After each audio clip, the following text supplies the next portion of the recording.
Hey guys, what's up? In this tutorial we're going to reveal to you how we can create and craft a welcome message for new group members in Google Groups. So let us get started. So head over to the Groups overview inside your Google Groups account. Here to the left, click into My Groups, select a given group by navigating to its group settings here to the right. So click into that gear icon.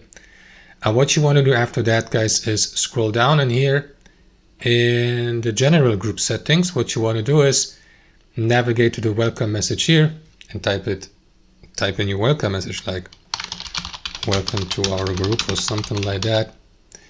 Oh, excuse the typo here. So you can customize the text, change the fill color, background color, text color, change the font size, italic letters or bold letters, add hyperlinks, use bulleted lists, numbered lists, and insert a photo, for example, to the welcome message.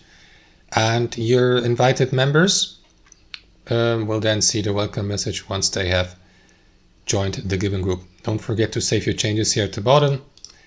That's how it works, guys. Thanks for watching and have a fantastic day.